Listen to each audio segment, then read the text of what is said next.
am nearing the end of my pepper growing season, and this is my 4th harvest here, and I'll walk through the little pepper container garden here in just a minute and show you how I harvested these. Meanwhile, I would like to go ahead and talk about seed saving. I briefly discussed in my pepper growing video how I like to save seeds for my peppers, and towards the end of the season when your peppers are mature, this is the time when you would like to save your seeds. Of course, the seed saving effort begins at the beginning of the season before your peppers set their first flower. We all know that peppers are self-fertile, which means that they will pollinate themselves. However, cross-pollination occurs with peppers very often, much more often actually than I thought, and that will occur with insects, especially bees, little sweat bees. Make sure that you educate yourself about ways that cross-pollination can occur. This book here was co-authored by an expert on chili peppers. He works for the Chili Pepper Institute, and his name is Dr. Bosland. And so I highly recommend this book if you want to take chili pepper growing to the next level, okay, as far as crossbreeding or anything. But I would like to clarify that your pepper plants can cross-pollinate. You can actually check this book out on Amazon. You know how you can open up the books and look at them? Just go to pages 104 to 108, and there it's very clear on how your pepper plants can easily cross-pollinate with insects, okay? So he was also featured on the Food Network, and I will include a link up here in the corner for you if you would like to see that little clip. I think it's on YouTube. So that book is very thorough, and I always will encourage you to do your own research and don't just go off of what I'm saying, or especially other people on YouTube. Do your own research when it comes to the cross-pollination or seed saving for your peppers, okay?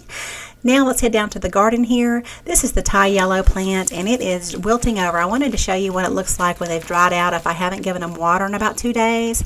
This little plant requires a lot of water, so I will just fill its bin up a little bit here before I start my harvest.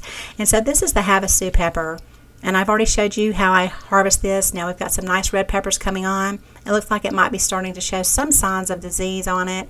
Of course, it's towards the end of the season, so that's okay. I've had a really lot of peppers come off that plant. The serrano pepper is really nice and healthy still, and I have a lot of red peppers on here. I just love the little red serrano peppers. They are wonderful. And so they are turning red. It looks like I'll have a lot more to harvest in September as well. So I'll go ahead and get the rest of these off, and we'll head on over to the next plant. This is the Spanish mammoth pepper. It doesn't put out a lot of peppers, but the 1 or 2 that I've gotten off of it have been very big, so I like that little pepper. And then, of course, this is the little French pepper that I've been growing, and they've just been prolific. It's been producing all summer. And then the orange habanero. I harvested a lot of those last month, not too much this month. Now this is the Tabasco plant.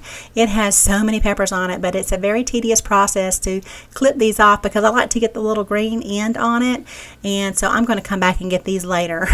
It's just too much. I've got to be somewhere in just a few minutes. So this is the Thai yellow. And I'm going to go ahead and get these off. I'll have another large harvest of these in September. Just a few that have turned orange so far. It's called Thai yellow, but it's actually orange. And then this is the pimento plant, and this definitely has some kind of disease on it. That pepper there looked healthy, but the other 3 I'm pulling off here are not healthy at all, so I'll throw those away. And then this is the red Caribbean habanero, and I have a few more on here. That plant there is 2 years old, and so this is a jalapeno pepper plant that's 2 years old, but it hasn't been healthy all season.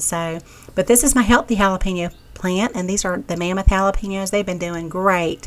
I would like to see some more red ones on there, so maybe next month. And this is the Thai red. It's just loaded down with peppers, so it's going to take me a while to get these off. And this is probably one of my most favorite peppers for heat. I'll just throw this in things whenever I want a little punch of heat. So up here in the container garden, this will be one of the peppers that I'm saving the seed from, and the purple cayenne actually matures to red. So I was very impressed to see this. It's not happening on one of the other ones that I'm growing in my other garden. They went from green to purple. This one went from purple to red. So pretty neat little pepper there. So this is what I ended up with. A lot of peppers. So I have a lot of freezing to do. They're real easy because I'll just pop them in a bag. If you like the video, please give me a big thumbs up. Also, go ahead and hit that subscribe button if you haven't already, and click the side wheel there so you'll get all the notifications for my channel. And if you would like some ideas for ways that you can use your peppers, please head on over to my channel there, where I have multiple playlists for different things that you might be producing in your garden, including peppers. So thanks so much for watching, and y'all have a beautiful day.